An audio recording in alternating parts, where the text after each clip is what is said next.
Follow the journey of the Olympic flame. Live on the BBC. Hello everyone and welcome to Beyond the Point Olympic Special.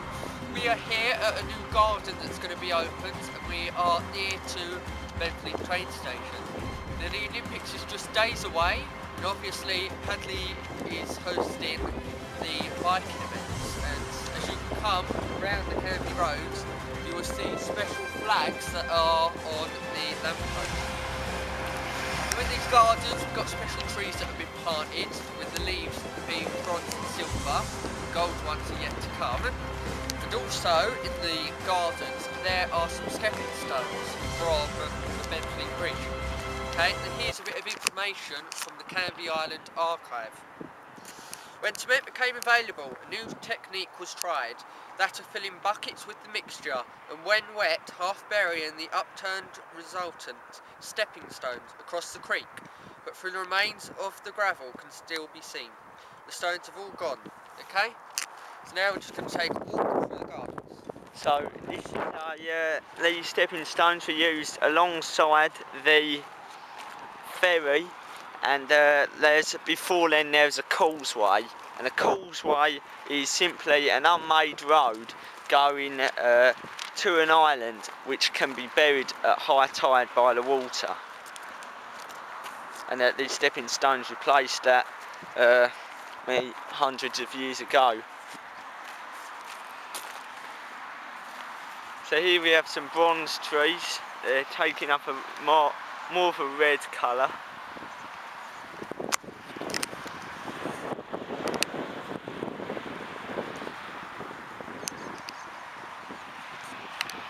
And next we've got some silver birch. Maybe that one is oak, the bronze. Next we've got silver birch, although it's green leafed. The actual bark is silver, or, well, yes, it will develop a more silvery appearance from its white. Come over here, we can see them.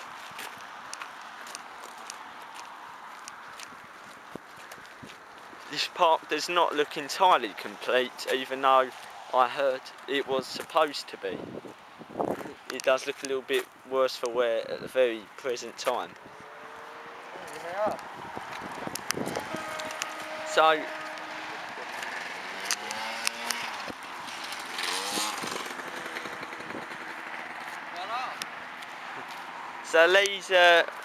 these ones are the only stones remaining, and these stones were put in at the crossing, and these stones themselves are the only ones remaining, and they were held in the Castle Point County Council offices for some time until they were asked to be brought here, which they are today, as you can see.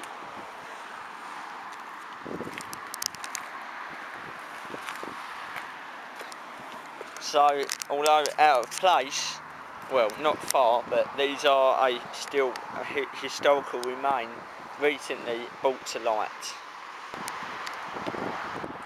Sticking with the historical aspect, we can see on the top of these stepping stones how they're sort of dipped in a bit.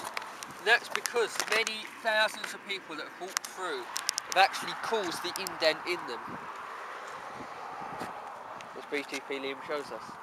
This area here is going to be flooded so that these stepping stones can once again be used for their original purpose.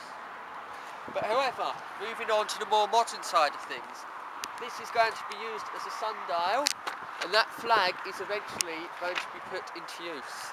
And you can see on the floor here the dials where it was from. Hello, here we are at on the actual bridge, put in the 1970s.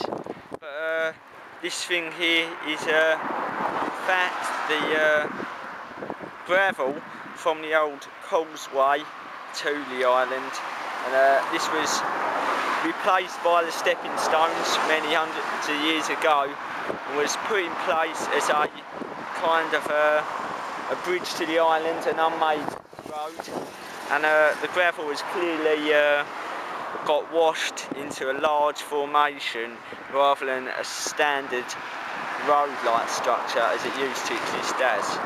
It's obviously spread all over, but we can tell this is the from the crossing because it does not feature anywhere else.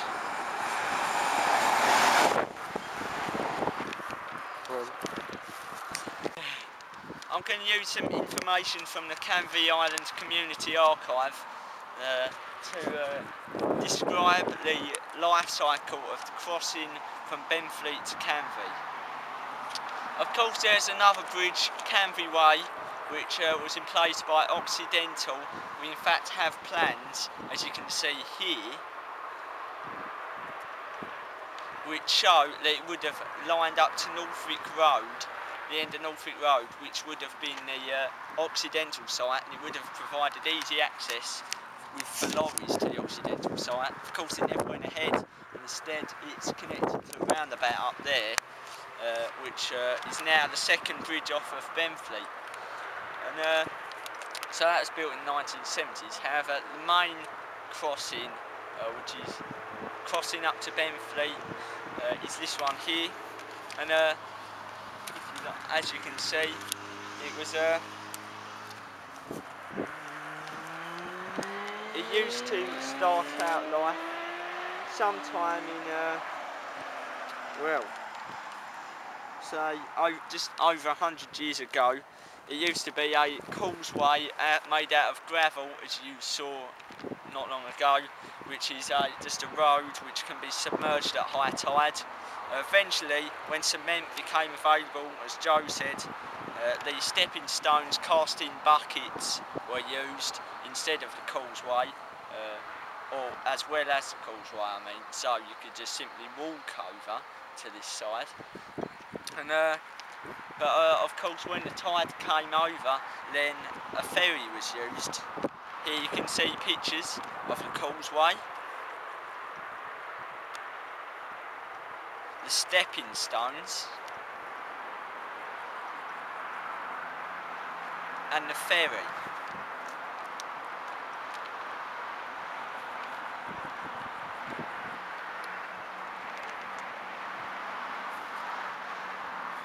Now, the ferry itself was of course a small boat which you could pay a fee to come over, back and forth.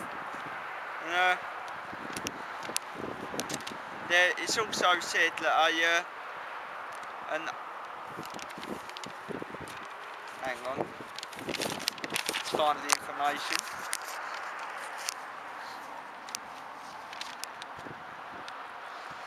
It also says before then, in the 16th century, certainly in 1742, there's another bridge across this creek. Of course not necessarily where the present bridge is, but obviously it wouldn't have been far from the site. It was an oaken footbridge. It was repaired probably annually, costing about 85 pence to repair. Of course, inflation means that would be a much greater cost than these days. It was replaced entirely on occasion for about £14.70 at the time. It presumably consisted of a line of single planks on trestles to support them, and they were each formed by two upright poles within a cross pole. So if you imagine, come up here, then went across, then the bridge is on top. They would have had a handrail to only one side. In rough weather at high tide, this must have taxed the commuters' courage. You know, it certainly could have been an Occidental jetty type experience for those many who would have crossed it. Wherever it was, it would have had to have spanned about 75 metres.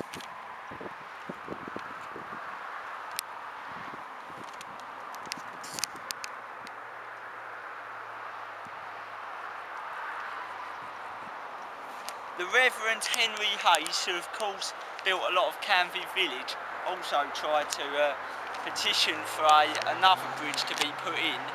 This is of course at the time of the footbridge and ferry in 1900 to be built by Rochford Council unfortunately he died before this came to fruition.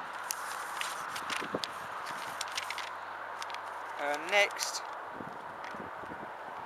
is of course, so now in the around 1900, the gravel would have been used to cross, and it was replaced regularly. The gravel was refilled. Of course, a lot of the gravel now just scattered out across the marsh, as you saw.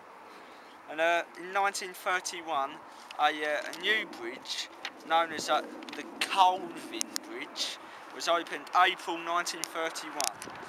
And it was formed from a straightened out adaptation of an ancient track, and it is now known as Canvey Road. This road here is obviously Canvey Road, and the ancient track was of course this road before it was called Canvey Road. So from here it would have carried on and then went to the Causeway Bridge, and that would have been almost exactly the spot of the new bridge here.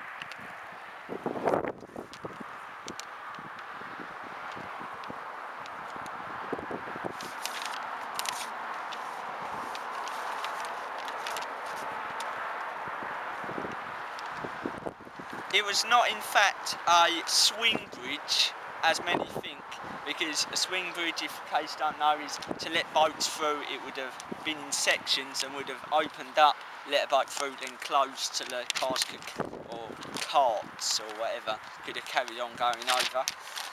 In fact, it was a retractile bridge, and not a swing bridge, and this worked by two leaves rolled along a prepared underwater track on wheeled pillars, worked by electricity and controlled by one man, taking only 1 minute to fully retract.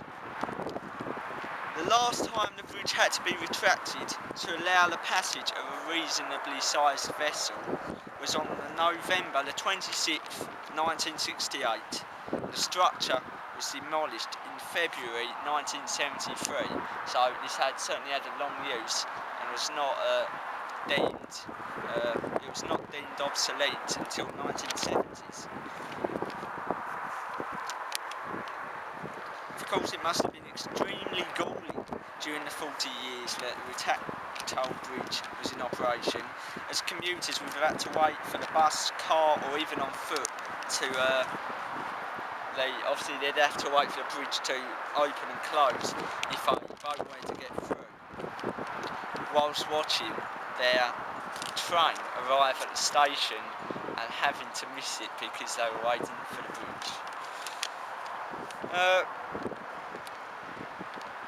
During the summer holiday season at weekends, there could be tailbacks of traffic for up to 3 miles. Finally, the bridge we have here was put in 1973, and is a fixed bridge but still allows for cars to go underneath.